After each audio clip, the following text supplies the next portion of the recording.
All right, Frank, what is up, my man? How are you? Oh man, I am good. I am good. How about you? I'm good. Awesome. This is so sick. Thank you very much for taking the time today. I'm very excited for the conversation here, digging into some cool shit, man. Yeah, absolutely. Looking forward.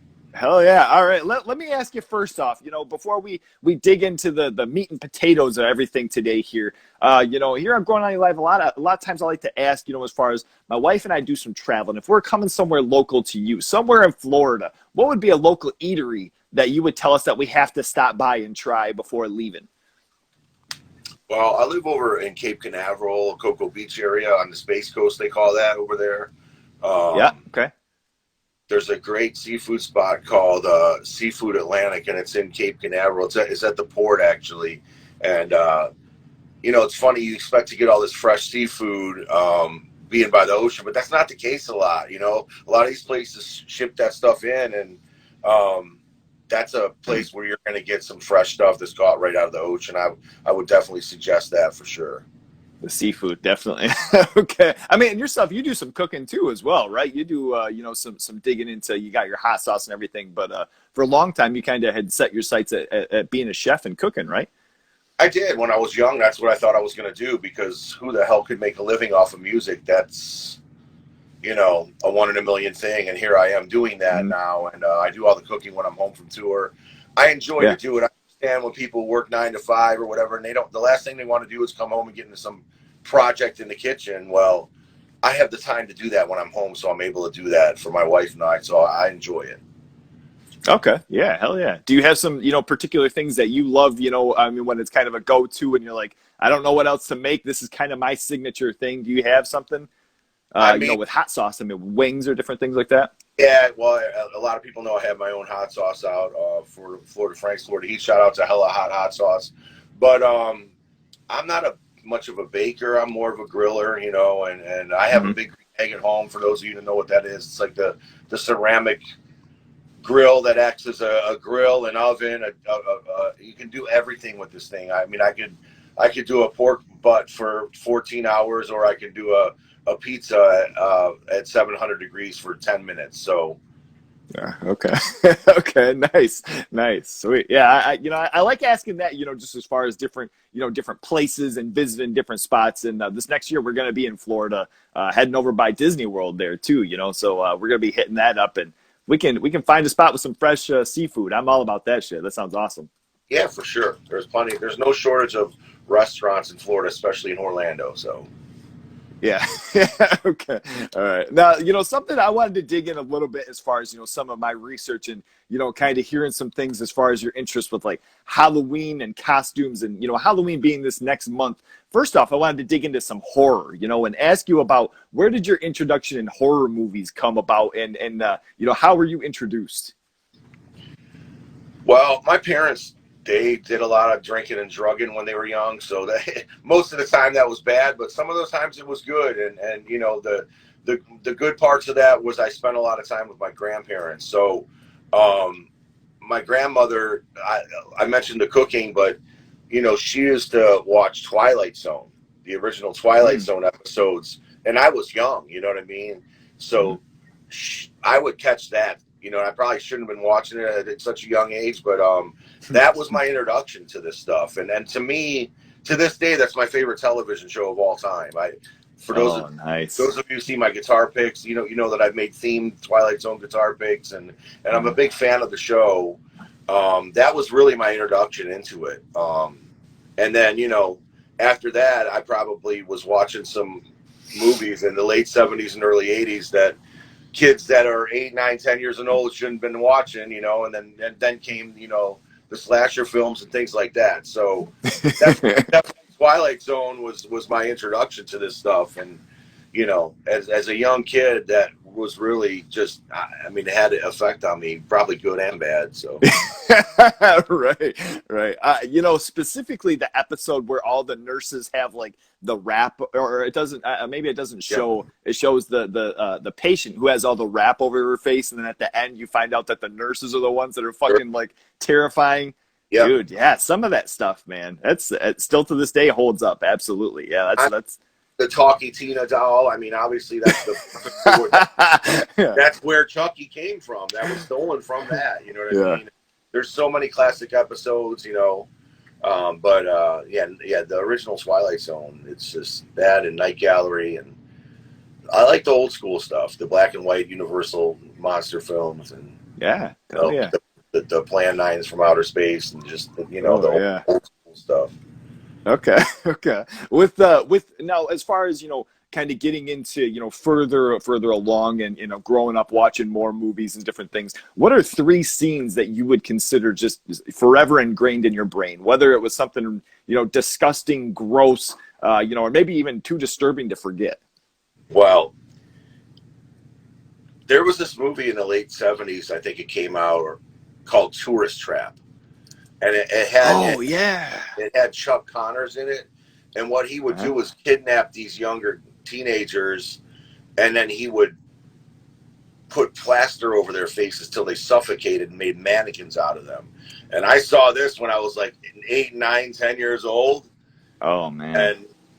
and just ingrained in my brain. Man, it was like horrifying. So, but that's definitely one of them. I think when Friday the 13th came out in what 1980 or whatever it was. Mhm. When you thought that it was all said and done, and everything was over, and Jason comes out of the lake, that just scared me out of that's obviously and then the big surprise at the end of Sleepaway Camp. I mean, that's I mean, nowadays, I guess that would be normal, but back then it was like, what the hell? So those of you Yeah. who've seen that movie, you know what I'm talking about. But I grew up on that. I grew up on the '80s, going to the video store, Chopping Mall, Pieces, Sleepaway Camp, Motel Hell, all that stuff. That's the kind of stuff that I grew up. That I mean, to me, you're not going to beat that era. You know what I mean? Totally. The Trauma films. I love Blood-Sucking Freaks is one of my favorites. Oh, nice, nice. That's a really kind of gem. One of those ones that you really have to dig through. As far as like maybe even a local video shop. Did you have a lot of local video shops? You grew up in Cleveland, right? Or not Cleveland? I'm sorry, but Ohio. Yeah, I did grow up in Cleveland, and there's no shortage of nothing there. I mean, Cleveland has everything. So, Mm-hmm. it's a big music town, and they have a great horror convention that they did every year called what the hell was it called? We used to go to it every year. They did one every year. I'm so used to Spooky Empire now. It's out in Orlando where I live. I'm spoiled. Oh yeah, yeah. But Okay. Cinema Now, Waste. did you have a lot of local like mom and pop shops then, as far as like video Yeah, sure. stores, or was it bigger chains? For sure. Yeah, and Okay. even Blockbuster back then. You know what I mean? It was just that's what we did back then. Yeah. You know, Okay. We got the movies, or we had 2 VCRs running, and we're dubbing them, and Yeah. Taking that gamble, kind of like with records, you go to the video shop and hope that, it's not going to ruin your weekend by picking the wrong one. I just want you to don't have YouTube and shit. I just want to say real quick, I never go on Instagram Live, so I see all you guys popping up on here. Appreciate you guys checking it out. So this is all new to me. I see the comments. I love that you guys are here watching. So this is Hell yeah. this is a cool interview. It's a great thing that you do, and I was excited to be able to do this, even though it's on during my college football games. I still I know you mentioned that, and I was like, oh shit. Well, my game's not on until 3:30, and I'm sure we'll get crushed by Alabama, but whatever. But we're in Indiana. We're in Indiana today. We have a show in Indy, and for those that don't know, we're out on tour right now with Megadeth, Lamb of God, and Trivium. So, yeah, hell yeah. And I'm in Michigan, and you guys are going to be in Detroit tomorrow, and it just so happens I'm out of town for some work bullshit, so I didn't get to end up making it. But man, I really wish that I would have gotten to get to that show. And anybody checking it out, DTE is an awesome spot. Yeah, I mean we've had great shows there, but I tell you what. Now I'm going to hold it to you to drive to Mount Pleasant a couple days later after that when we play up there. So, well, when is that? You have to check the schedule. I'm not 100%. Oh yeah, sure. Okay. Okay. Yeah, I'll check out the schedule. Shit. I'm going to hear Mount Pleasant is with my old terrible eyes. Let's see. It's November 24th, or I'm November. September 24th. Whenever September that is. 24th. even know when we go. Oh shit. Okay. Yeah, we're gonna have to. I'm gonna have to check into that. Yeah, for I'll sure, throw for you on. sure. Yeah. Let me know. I'll throw you on the list. Oh, we. All right. Well, I might have to hold you to that. But I'm warning you. We do play early. We're on at 6 every day. So Oh, okay, okay. I mean, that's sick. Every show has to, especially something like that. I know I've seen a couple of smaller videos, and Jamie mentioning, having to have the first circle pit of the night, just and I mean, what a better opener to have fucking Hatebreed out there, and getting the show started. yeah, Sick. we're lucky. Yeah, we're very lucky to be able to be added to this tour on short notice because we didn't have anything. We had no tours planned until next year. So Mm-hmm. it's nice to go back to work, and especially since we put a record out during the pandemic. So this was Yeah. super cool for us, for sure. And then half the Yep. people at the shows never saw us before. So to be able to breathe Yeah. that fresh air into the balloon this late into our career is important. Now, this is going to be something we're going to kind of dig into a little bit later, but while we're on the subject, how was it that Hatebreed, because Hatebreed wasn't initially listed on the bill, how did you guys end up getting introduced to the tour? Well, we caught wind that In Flames wasn't going to be able to come because of the international thing with COVID and all that. So Okay. it was like, all right, there was these rumors, we might get it. And to be honest with you, like we don't have a lot of luck getting on these big headlining tours. We're always the headliners. So Mm-hmm. to get the opening slot, of course, Lamb of God, Trivium, those guys are all friends of ours, so they were pushing for it as well. And Mm-hmm. we were able to make it happen. But I got to say, like, for somebody that sat around and didn't pick the guitar up much and just put on weight, and when they told me that we were leaving like less than a month, I was like, "You're kidding me!" So it was good and bad, but here we are, and we're about 3/4 of the way through this thing, and we're still rolling strong. Knock on wood, because I know that everybody sees what's going on with these other tours. It's rough out there. So Yeah, totally. Yeah, I mean, and what a huge thing, for it being something that was almost in a sense, last minute. I mean, what a tour to be able to hop onto and have, like I mentioned. I mean, you guys opening, that's absolutely fucking sick and something that you don't see, but a killer lineup, for anybody to make sure and get there early. Shit, don't want to miss a Hatebreed set. well, people have been coming early, and that was one thing we were worried about in the beginning. How many people are going to be at these shows at 6 o'clock at night? I think people are so tired of sitting around and are so hungry for this concerts again that they're showing up pretty early for us. And not to scratch my own back, but these are 4 headlining bands in their own right. You know what I mean? It's not like we're a new band that bought onto the tour or something like that. Nobody knows. Right. So it works. It's a strong package, and everyone's been great, and the weather's been good. We haven't had, most of the shows are outdoor. We haven't had rain once, really, and it's been good. Damn. Yeah, that's awesome. You can't ask for more. Shit. Yeah, that rule, and with mentioning that too, it was one of those things, no disrespect to In Flames or anything, but the tour was already cool. And then when I had saw that they weren't on the package, and then you guys ended up getting the spot, I'm like, holy fuck, this is insane. So yeah, I think all the fans, see that too as well. Yeah, Trying to show out. It works. Hell yeah. All right. So, a little bit backtracking here as far as, we're talking, some horror. We're going to get into music here in a little bit too. But I wanted to dig into, some of you mentioned before your Halloween costumes. You're real big into, the season there and getting into some costumes. What was a Halloween costume from your childhood that was a favorite that, maybe it was something that took a little time putting together, or something that, that you found that you never thought was going to be, an actual costume to dress up as? I mean, I always was dressing up as Kiss as a little kid. I mean, that's been my life. But like, I find myself now making costumes more than I did back then. Jamie always busts my balls. Okay. You're into cosplay and all that. I was like, no, I just dress up for that's it. So,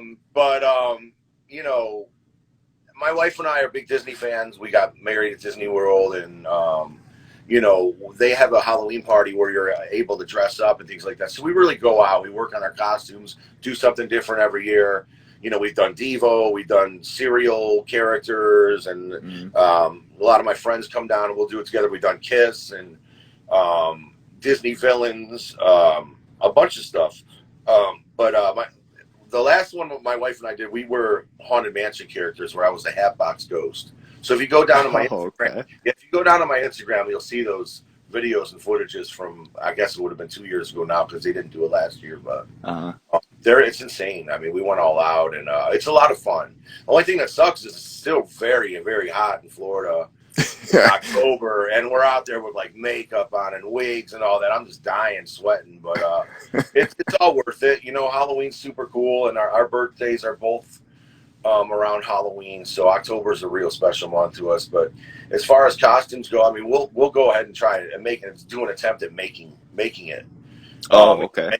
Getting creative. You know, if I got to go to the fabric store or Goodwill or do whatever, you know, we have time to plan this stuff, and it's a lot of fun. I think that, you know, Halloween's a big deal for sure. You know, I mean, you see the stuff start showing up in the stores in August and all that stuff. They start doing this Halloween.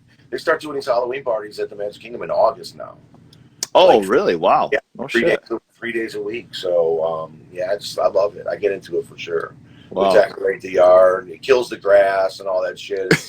But the neighbors appreciate it and everybody likes it. So yeah, it's a different type of decor. Yeah, I can dig that for sure. What, you know, is there something? I mean, you mentioned as far as putting pieces together or costumes together. Is there something as far as, you know, that you've had where you know, you kind of thought that you were going to be against the wall with it and probably not be able to pull it off, and it was like, oh shit, this came out a lot better than I thought it would have. Oh, let's see. I think we're freezing up here. If there's something that just you know, that I don't think it's just too tall of an order, I won't even try. Like I try to make a Gene Simmons costume. Okay. And from scratch, and it was just like, it was insane without doing the armor and the codpiece and all that stuff.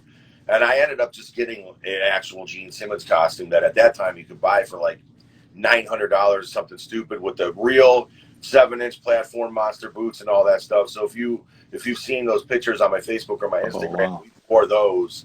But like, if it's not too crazy, you know, I'll do it. Like, you know, I did a Governor Ratcliffe costume from scratch, who was the villain from Pocahontas. I've done a Captain Crunch. I made a Captain Crunch costume from scratch. So it's cool. Okay. We like to do fun, different things. Yeah. Okay. Something that nice. you can go with, something that you can go with other people, and you guys it's like a group costume thing. Yeah, sick. Okay, nice. Have you done that with Kiss then? I take it, as far as, you know, with buddies, you know, maybe early on or even later on, where you had on one of the setups, and then you had other, you know, buddies that all dressed up, brought out instruments or something. My drummer Matt came down, and then two of my other friends, we were Kiss at Disney. There's just pictures of us on Splash Mountain with the whole wigs on and stuff. Okay.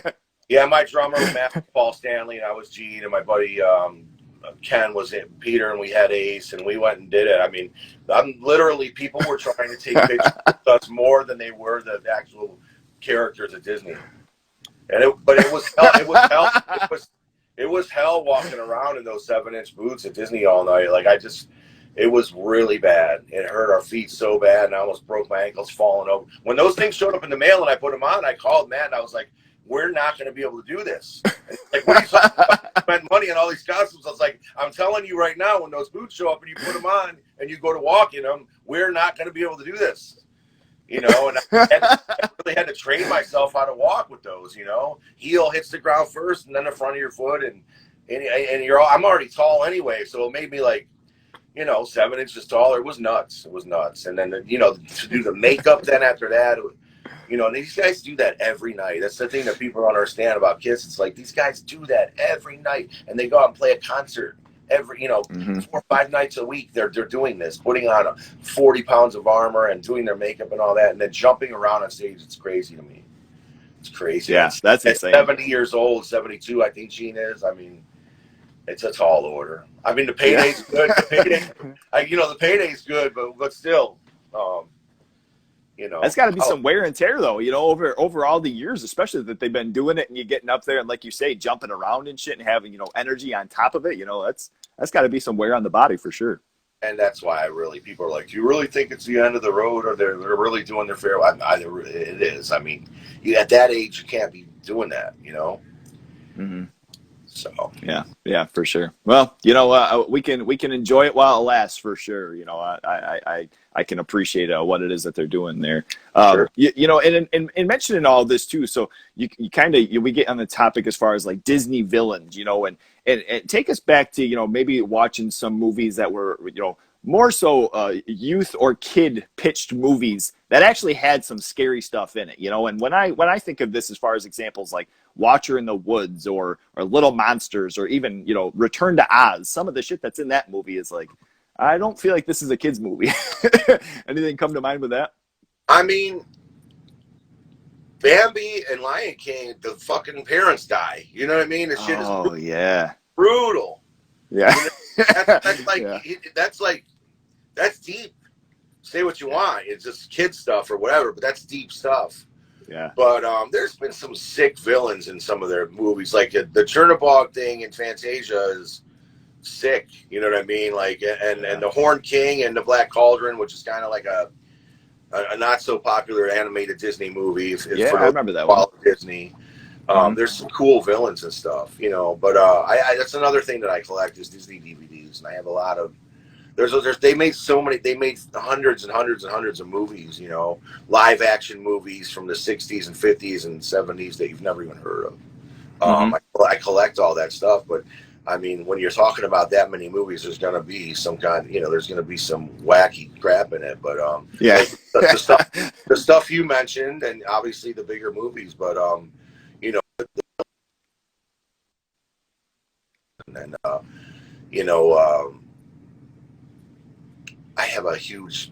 Our kitchen in our house is Disney themed, and I have this. I have a bunch of Disney villains themed stuff, snow globes and paintings of all these different stuff. So we're into the villains, just as much as we are.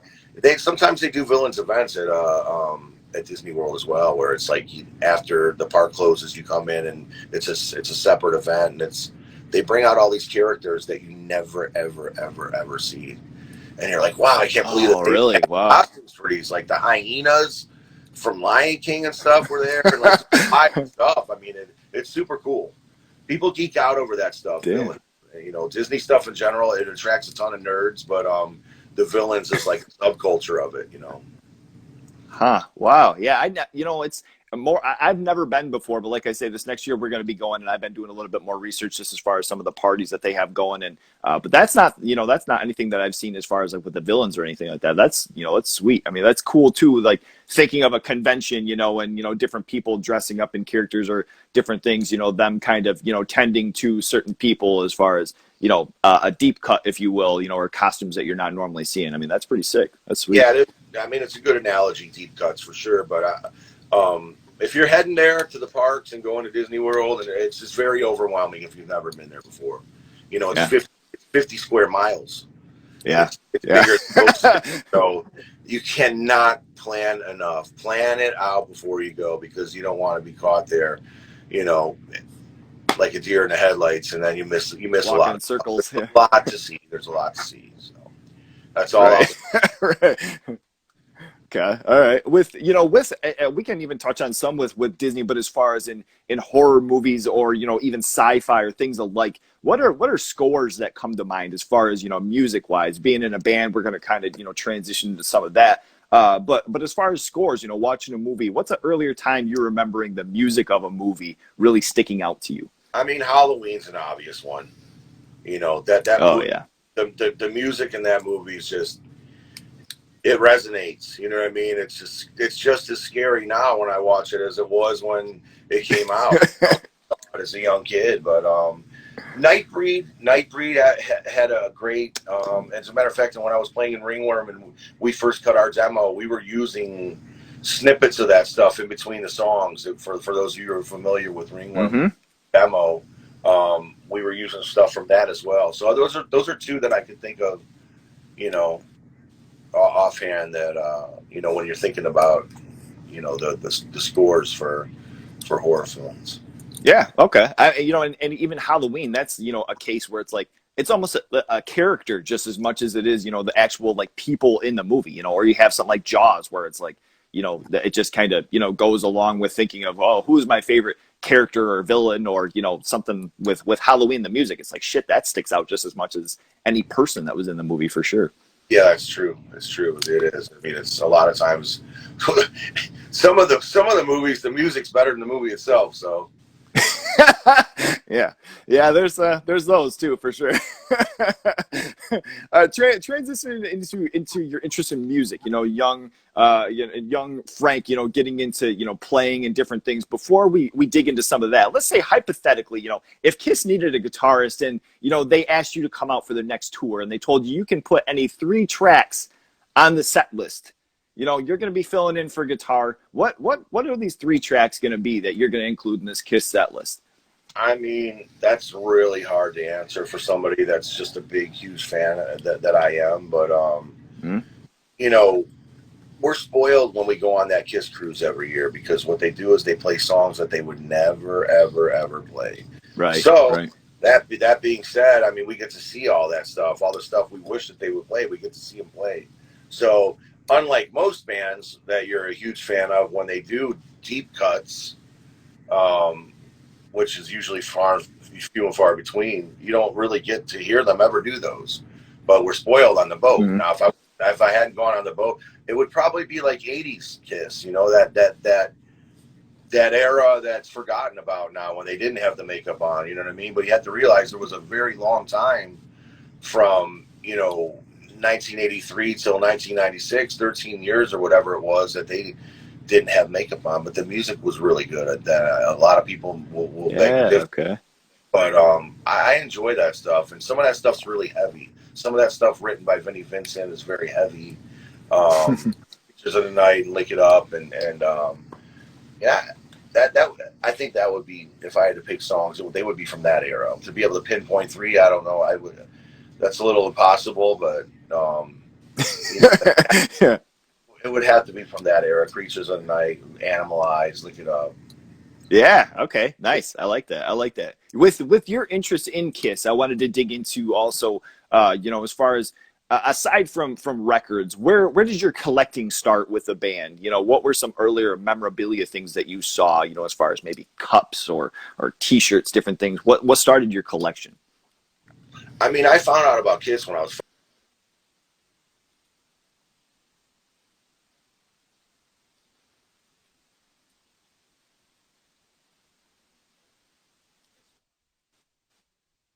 all this stuff. So I remember having the Gene Simmons doll when I was a kid. I remember having the trading cards. I remember having the toy guitar. Unfortunately, all that stuff fell by the wayside, and I've had to regather all that stuff throughout the years at a pretty penny, I might add too. But and then I have a Kiss cave and a massive Kiss collection now. But those were some of the things I remember at such a young age. I mean, I got introduced to music at such a young age. And it goes back to when I was telling you about my parents partying and stuff. The music was always around at such a young age that, it was a good thing about it. I was turned on to this rock music, these bands like Deep Purple and The Who and Leonard Skinner and Kiss and all this stuff, when I was 6, 7, 8 years old. You know what I mean? So that's not normal. By any means. So, but I'm not complaining, because 100% it led me to where I am now. So. Yeah. Okay. Nice. I like that. And that's something too. I mean, as far as with positives and negatives, but having that and having that introduction, I was lucky enough, myself, as far as having 2 older brothers, where one, was more into kind of basic, rock and roll. The other was into very, heavy thrash, death metal, and it was like, my sister also was kind of into like radio rock and pop music. And so, it's kind of nice having those introductions and having those different things too, to kind of, pick apart different things that you like of different sounds, but the heavier stuff, same here, was always earlier introduced and has always been a true love. So, I appreciate that. I love hearing that. Well, yeah, I mean, you had a perfect scenario. You had it all laid out for you with the older siblings, and that's how a lot of people have gotten into music. Having the older brothers, and I didn't. I had my parents, but my sister's younger than I am by 7 years. But we all have our ways of getting into it, and certainly back then it was a lot different than it is now. Mm-hmm. It was a lot harder. It was more digging. It was more underground. I try to explain to people the sending the cassette tapes in the mail and the tape Yeah, tape trading. Yeah. and the Xerox fanzines and the calling cards because long distance and all that. And there was no cell phones, or YouTube or anything like that, So it was a different time. It was different ways and means to get into things. Yeah, totally. Did you in school? Did you have a lot of friends that were into heavier music too, or was that kind of like a taboo thing where it wasn't really much appreciated? Nah, I had some friends that were into F. Around the time I was in eighth grade, going into high school, I had some friends that were into Motorhead and Slayer and Venom and Celtic Frost and all those bands, and then you find the skateboarding kids who are into Dead Kennedys and Circle Jerks and that's and Suicidal Tendencies and all that. That's your gateway. That and college radio. Yeah. Really, college radio was huge, a huge part. On Friday nights we had in Cleveland Joe Mack and Scary Ellen. These shows went from 10 at night till 7 in the morning. So those were a huge part of getting into the underground. Recording the shows and playing it back on a cassette tape. And this band's cool. I've heard the song. Let me go check them out. Let me go buy their records. Yeah, totally. And that was a way too. I mean, as far as mentioning tape trading too, with something, or even later, I guess CDs, doing like CD trading and kind of going back and forth and seeing, different things that you like, or if you hear a song that you like on the radio and you're like, I don't know if I want to pay $10 or $15 for it, let's just see beforehand if I want to get, dig full on into it. Yeah. And local bands are huge. I mean, yeah. Destructor, Purgatory, False Hope, these bands, before I even really found out when the Cleveland metal scene was thriving, even though we didn't have huge national bands, we had bands that did well and put out records and did shows out of state and things like that. So totally. One other thing, I guess, touching on this topic too, is cover art. That was always something, early on, even before talking with friends that were into, music, different things with Hatebreed having such artists as Elleron Cantor and different, other artists doing some sick cover art. And, you got Way to the False Self back here, you got the cover art there, just drawing you in visually. What are some albums that you remember, or maybe cassette tapes that you remember the cover art just drawing you into something you weren't familiar with? Well, I used to get into my father's records, which was great because, that's an era of you put the record on the turntable and stare at that record cover. That's what we did. Mm-hmm. That's what we did. And we read into it. We read the back. We read the lyric sheet. We read the thanks list. And I feel like that's something that's missing big time nowadays with music and people getting into it. But, Mm-hmm. I remember looking at that cover of the very first Skinner record. My father had the gatefold version of Pronounced Leonard Skinner, where they're standing on the street. Just what badasses they look like on there, and how cool I thought Lee was with the hats he always used to wear and stuff. Another one, it was, even though I don't, I'm not the biggest fan in the world of the band, but like the Steely Dan record, The Royal Scam, I think it's called, where it's got the giant. It's like supposed to be, I think, like skyscrapers or whatever, but they're like monsters, and he's laying on the park bench with the suit on. It's like, it's telling the story, that I always looked at that and really was loving that. Electric Light Orchestra, they always had the spaceships on the record covers. I mean, this is stuff really young. Oh, yeah. Music, you know what I mean? These are my father's records. Mm-hmm. Rolling Stones, Some Girls with the wigs and the faces, and then you pull the thing out and, cool stuff like that. The Led Zeppelin records, of course, they always did cool stuff with the inside and outside of their packaging of their stuff. And then, of course, Kiss, getting into Kiss. Mm-hmm. Those are some of the most iconic record covers of all time. So, it makes an impression because if you see something cool, you grab it. Especially if you're young and you're getting into this kind of music, then you put it on. So I feel it's a wheel to get people into this stuff. It's not just about having a cool looking record cover. It's means to direct that person into, checking the music out. Yeah, totally. And with streaming and YouTube, I mean, that's kind of a thing that, you know, that gets lost in translation. But I feel like it's more of a thing now, you know, that vinyl came back and there's a little bit more of the appreciation of the actual physical, you know, aspect of everything, and, you know, being able to slap it on and sitting there and actually looking at it. And like you say, you know, back in the day, like, even, I mean, way before me, but, you know, when like radio shows were a thing and, you know, the family sits around a radio and you just sit there and you listen, you know, it's, you know, kind of a process of taking everything in, as opposed to, you know, just listening to something and sweeping and cleaning up a bunch of shit and not really paying attention to anything, Oh yeah, you know, other than. well, you know what's funny is like it's kind of bittersweet with the records thing now, because I try to explain to people, it's like a lot of these record stores you go in now, it looks like you went into the record store in the 80s because they have every goddamn record on vinyl. But the problem is it's all been repressed. And like Yeah. I collects vinyl and has had records and gotten rid of records. I always want the originals of all these bands that I got into in the 80s and the 70s, you know what I mean? And now they want $100 and $120 for the original. So it's like, it's catch-22 to me. I love that vinyl's popular again. I think it's so cool. And last year, I guess, vinyl outsold CDs for the first time in X amount of years or something like that. Yeah. I Super remember cool. hearing that. Super cool. And I Yeah, love to it's go. awesome. I love to go on record stores when we're on tour. But yeah, I mean, it's just everything's available again because it's all been repressed. Yeah. Good. Yeah. You know, and I think that's funny too. Right.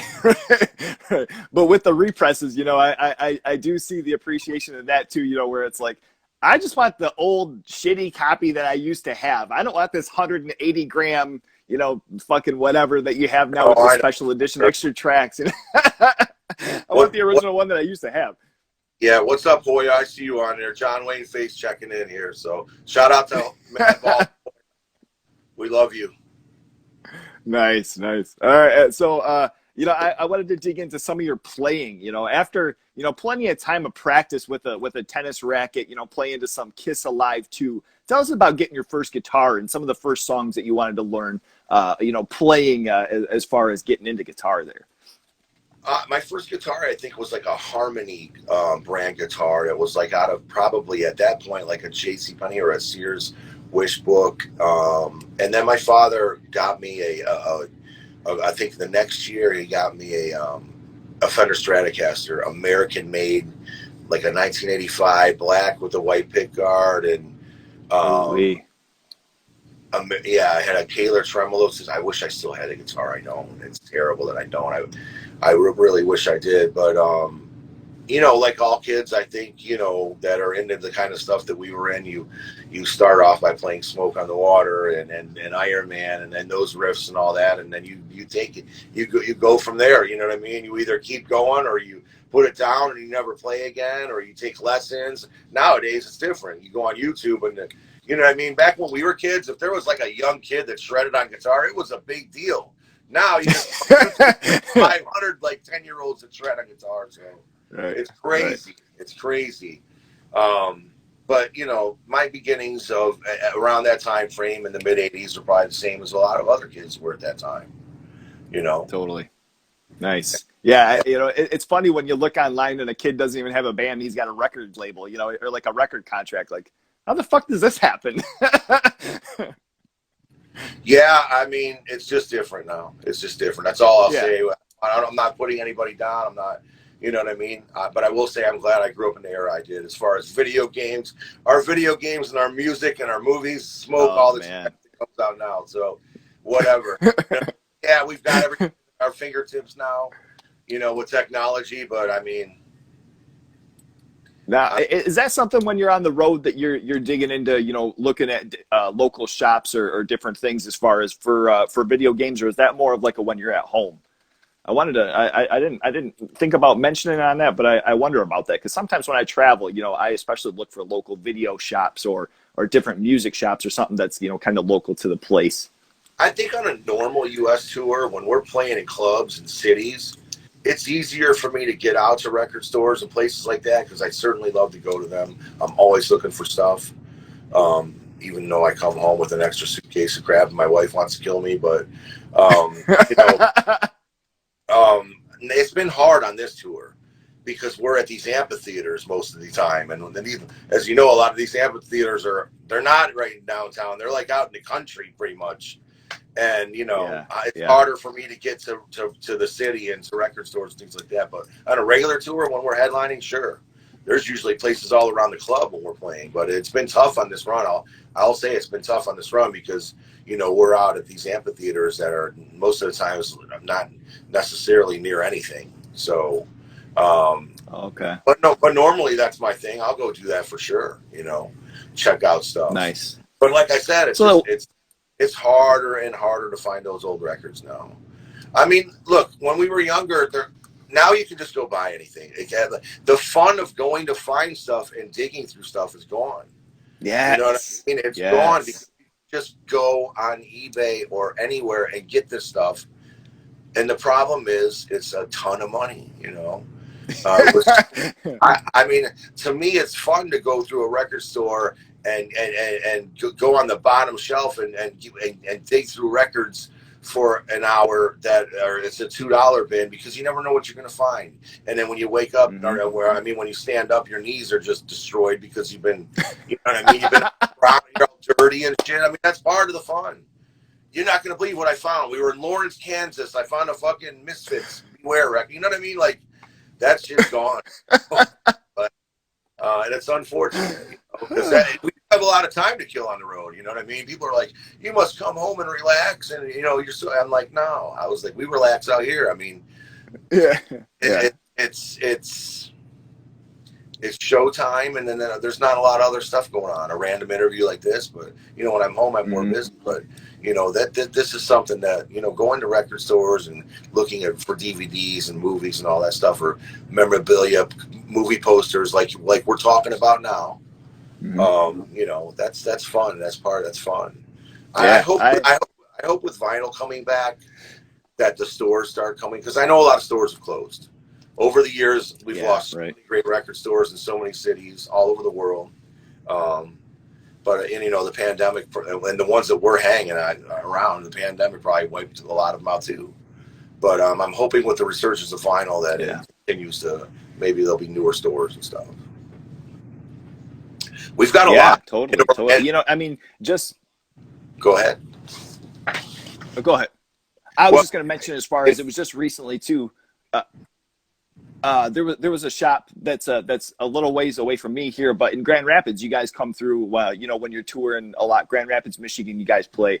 There's a spot called Vertigo Music, and that's very much, you know, the case where you go in there, and I mean, like, they have a lot of older stuff. They have, you know, different represses too, but that's, you know, kind of the case where you walk in and it feels like it's like the same spot that it's been from the 80s, you know, or the 70s or some shit, where you're digging through bins, and, you know, when you have somebody with you that's not really all that interested, they're like, why the fuck are you sitting here on your hands and knees digging through it? I love that point that you made, because it's like, you can't really explain, like, if you're into it, you're into it, and you're just kind of digging, and then other people are looking like, I need to get the fuck out of here. People's attention span is way shorter now than it was back then. Sure.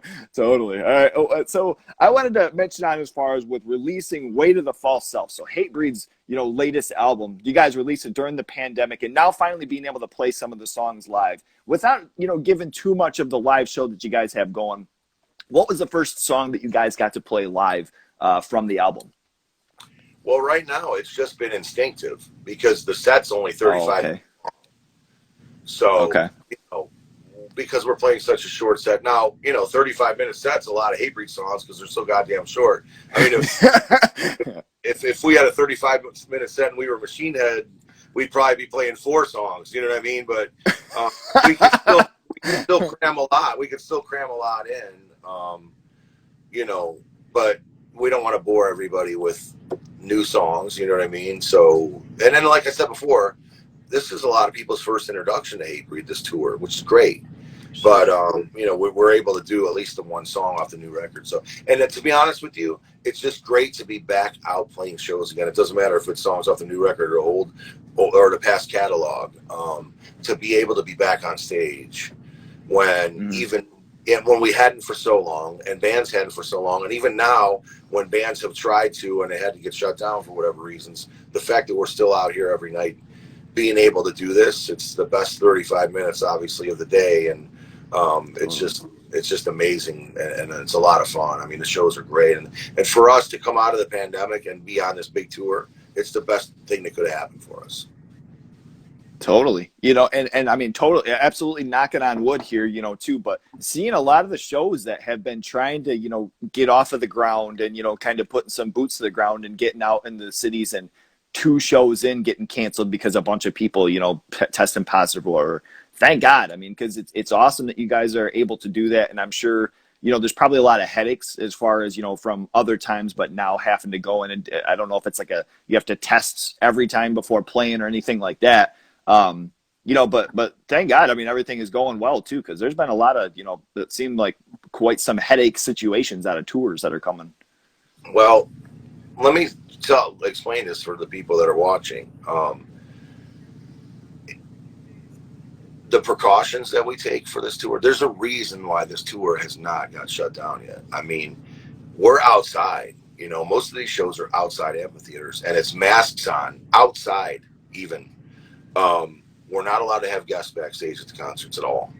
The whole tour, Wow. We're not allowed to go in the crowd during the shows. There's a lot of protocols here that are making it so we're able to do this, which is good, because it's what it takes to make the job, go, for sure. Right. I mean, this is what it takes, and it sucks, because Lamb of God are our boys, and we can't even really hang out with them. You know what I mean? Because it's like, go to your dressing room, go to your bus, play the show, and that's it. You know what I mean? Mm-hmm. So it's kind of bittersweet to be out here with a bunch of people that we're friends with, band and road crew dudes, and then we can't really even hang, really. You know what I mean? So, yeah. But that's that's the reason why this tour hasn't had to get shut down, and why, knock on wood, but it's worth it. It's fucking so worth it to be having to do all these things just to be able to play shows. And I'm sure that the fans, the thousands of fans that have came to these shows, they'll tell you the same. Yeah, absolutely. Yeah. I mean, it's such, I think it's such a huge thing too, even though, with having like the masks or doing tests or anything with fans, coming to the shows too, even having to wear masks outside. I think it's a thing where just all the time of being, pent up and not being able to do stuff, it's finally like a breath of fresh air, so to speak, being able to come out to a show. And then you have a stacked bill like you guys have. So it's like, fuck it, I'll wear the mask. I'll do what I got to do. Sure, because we're so used to wearing a mask now at this point anyway, so. Right. It's a point in bitching, get it out of the way, get a cool, few hours for a good show. But I think if these, to anybody coming to the shows, oh,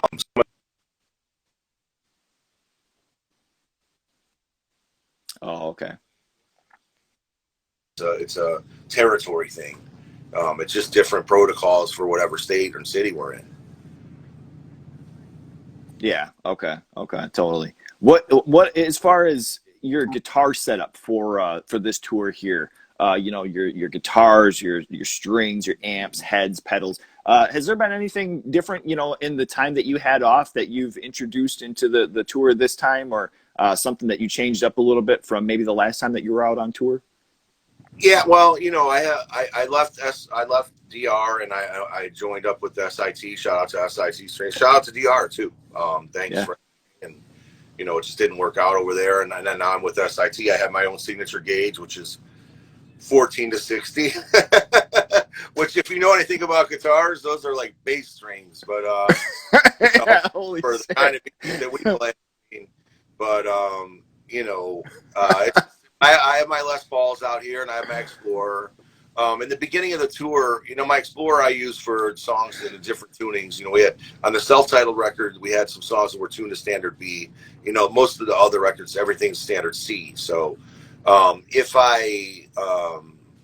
we were doing some songs off the self-titled record early in the tour, and I was breaking out the the Explorer, but since the beginning of the tour, we kind of dropped those from the set, and it's just my Fireburst Les Paul that you've seen a lot of the photos. And now I've tried to, if I remember during the set, I'll swap it out, and he's got my Tech Larry has the Explorer tuned to C now as well. But we have we have a rig here in the U.S. and we have a whole rig separate in Europe. I have guitars and amps that live in Europe.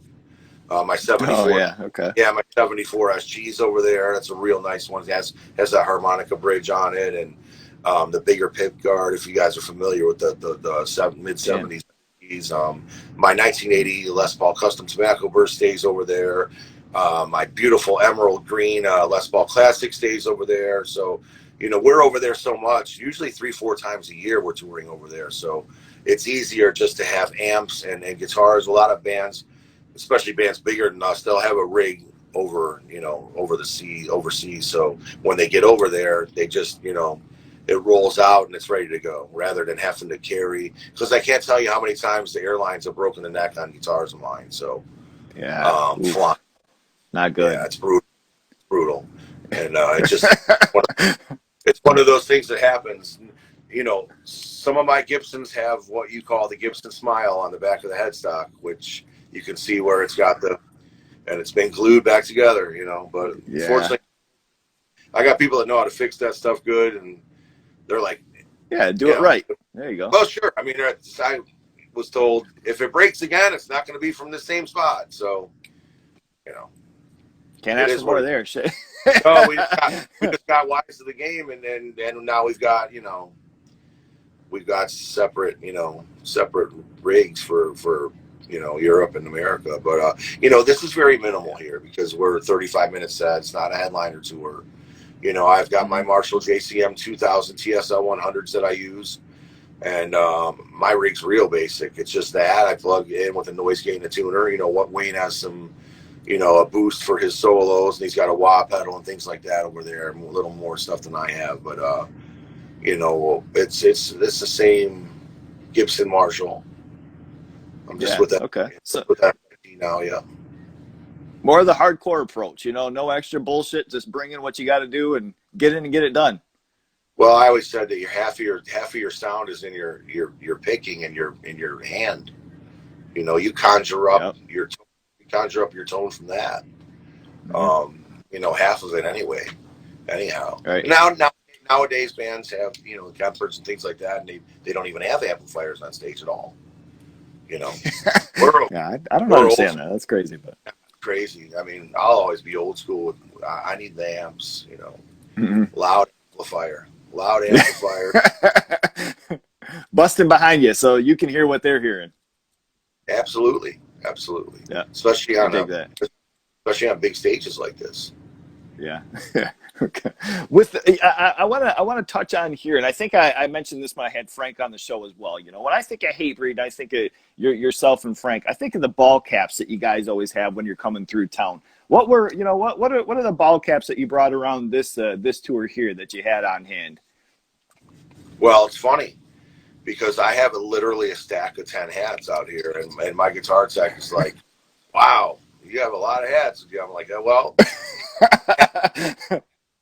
Half of them are for stage, and half of them, like this, are, today I'll have this on, tomorrow I'll have my Denver Broncos shit on, and then during the week I've got my Tampa Bay Rays shit on, and on stage I think I've brought Venom, the Verukers, and TSOL.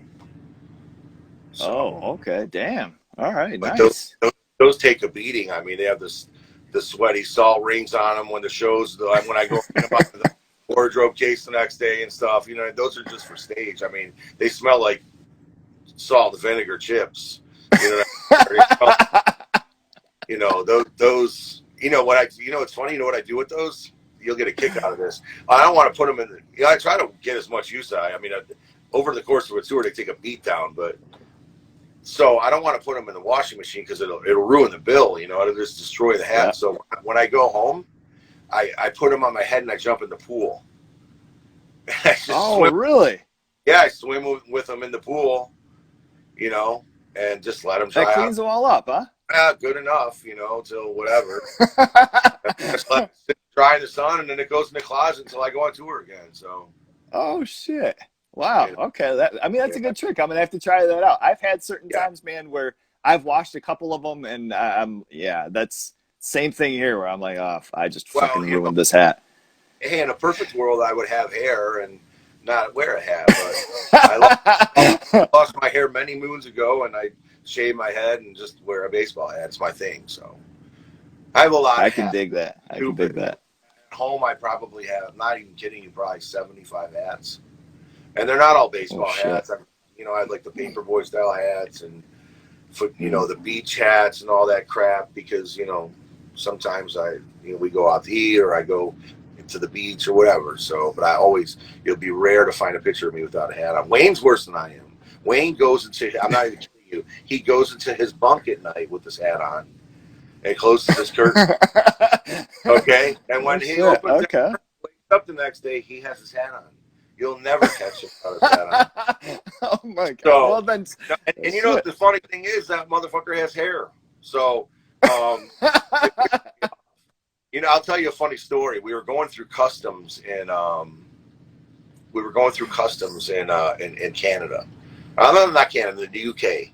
Late at night, we had to get out of the bus, go walk through customs, show them our passports and all that, and then like go through like this little security thing.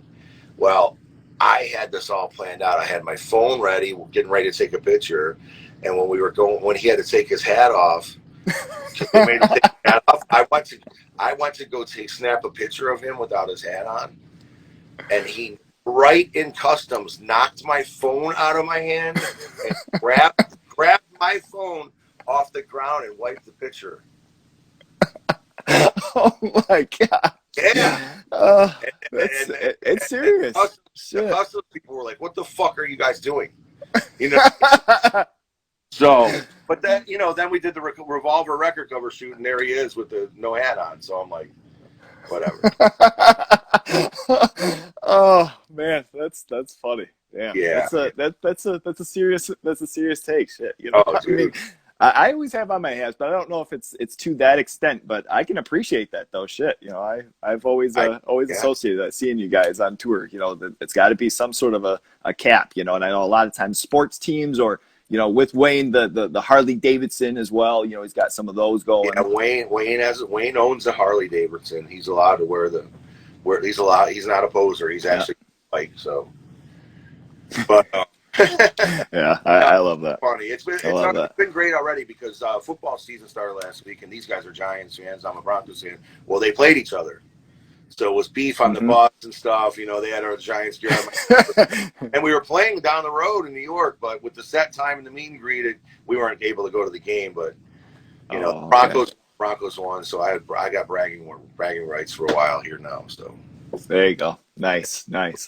Lastly, I wanted to ask you, touching on being on the road, if there's something that comes to mind as far as something that was either gifted to you or you found on the road or something that you purchased. What's something that that you ended up bringing back home that you can never get rid of? I gotta say, while we're wrapping this up, the people that have supported this band, whether it's from day one or from 2 weeks ago, thank you guys so much. I mean, it means the world to us. It's not just moshing and headbanging. We really, really appreciate you guys. I mean, you're the reason we have this great life. And that being said, the fans, one of the cool things about social media, one of the few cool things about it is you get a deeper look into the personal life of us, especially me, because I'll just put everything out there. You know what I mean? The things I'm into, and I don't care whether people don't like it or they lose interest because I'm into whatever. You know what I mean? But because of that, people bring us gifts and stuff like that. I just had it's funny. My wife and I were at Disney World. We're Disney Vacation Club members, which is like Disney timeshare. So we were in the pool, and I met this couple, and they're huge. And it turns out he's a huge fan of the band and the wife. And we met them like like 3 or 4 months ago at the pool at the beach club over there, and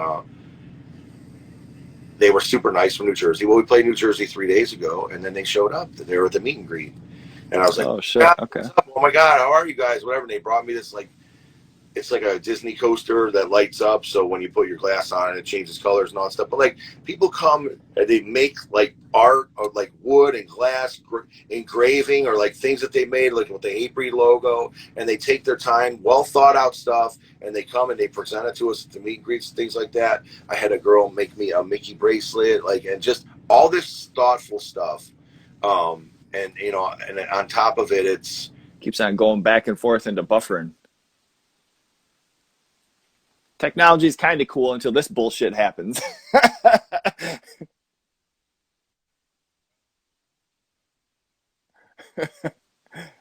Here we go. Yeah. Here we go. All right. Awesome. Yeah, I caught everything. It was so just all of a sudden it started kind of buffing a little bit and yeah, and yeah. staggering So, behind. But yeah, the meet and greets have been great. I mean, the lack of being able to be the intimacy with the mask and the social distancing we've made up for with. They get like 5 or 6 things at the meet and greet that are every one of them are signed by the band. So right. it's nice to be able to make it work. It's nice to be able to pull it off so last minute and see people. It hasn't been a lot of people because it was so short notice, but there's definitely 5, 6, 7, 10 people every night doing the meet and greet. So yeah, Oh wow. Okay. yeah. Awesome. Yeah, even with that, I can say, I mean, myself, the band doing like the signed records, just the band doing shit like that, and always, kind of having an open mind for the fans. It's not something that you get all the time, and it doesn't go unnoticed. I mean, my friends and I that have been into the band for decades now, I mean, all those things are huge. And seeing, like the tour T-shirts that are custom to where they're coming through and shit like that, that, I mean, that stuff is huge. So I mean. It certainly doesn't go unnoticed, and we appreciate the shit out of that from our end, man. Oh, thank you. Yeah, I mean, it's just, why not do it? Why not do it? It's not that much extra effort on our end, I mean, that's what we're out here for. So why not give some kind of better experience for somebody or a better option than just the regular stuff? So Yeah, totally. Some people complain about, I don't want to pay to meet the band. I was like, well, my response to that is good luck getting the 5 of us together to get a picture with us. It's never going to happen. You're never going to get all 5 of us together. And then the amount of stuff that we give you in the meet and greet is what is more of value than what you paid for it. So then meeting us is just a bonus. You know what I mean? Right. Yeah, totally. Yeah. Well, if that's the bitch, then they can just go and enjoy the show. Then shit, you don't have to do that. Nice. All right. Well, look here. I have this one really quick finale question here, and I'm going to let you go here. We got some football starting up here in a couple hours, so I'm not going to take well over this time that I requested here. Let me ask you for our finale. If with your interest in horror and music and different things like that, film. If you had the opportunity for the next Hatebreed video to film on site of a location of a horror movie that was filmed, what location would you want the video to be filmed at? So if you have a certain place, or you have maybe a house or something that appears from in a horror movie, where would you want this video filmed?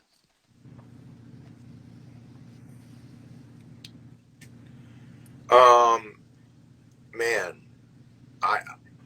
Camp Crystal Lakes in New Jersey, that would be cool. Haddonville. Oh yeah. Haddonville doesn't exist. I mean, Halloween 3 is my favorite one of all of them. So we would Yes. we would go to Northern California for that. But if I had to pick, though, it would be not a horror movie. It would be The Outsiders, which is literally hit like the drive-in and like 10 spots that the movie was filmed in, which I think super cool. My drummer Matt and I, we spoke about going to Chicago. Next time we go to Chicago, we want to hit Shermer High School, which is from the Breakfast Club, which is now like I think it's like a police headquarter building. And we want to hit the Home Alone house, which is they're like I think 19 miles away from each other, or something like that. That kind of stuff's cool. Nice. That kind of stuff. Hell yeah. And to me, like I hit baseball games. There's only 4 stadiums I haven't been to, and I'm gonna knock. Oh wow. I'm going to knock another one of those off the list here in a few days. But we're blessed to be able to travel and go do this for a living and be in all these cities. Why not go do all that stuff? Because if I wasn't in the band and I was just local at home all the time, I would never be able to go do all this stuff. So I urge all you young kids and bands who are touring the world now to go see all this stuff. You know what I mean? I would have never been to Israel in my life. I would have never been to Africa in my life. I would have never been to Tel Aviv, Philippines, all these places this band has gone in its existence. Right. You got to get out and see this stuff, because people would chop their arm off to go do and see this stuff. So I always try to tell, what's your advice to younger bands? Wait, that's the number one thing. If you're going out and doing all this stuff, go check the stuff out for sure. Yeah. Nice. Nice. I mean, great answer. You know, that's sick, and I mean that's cool about the baseball stadiums too. You know, being able to see all that, and you know, I think it's something where remaining humble, you know, with the situation, and you know, I guess kind of keeping in mind, you know, the cool opportunity it is.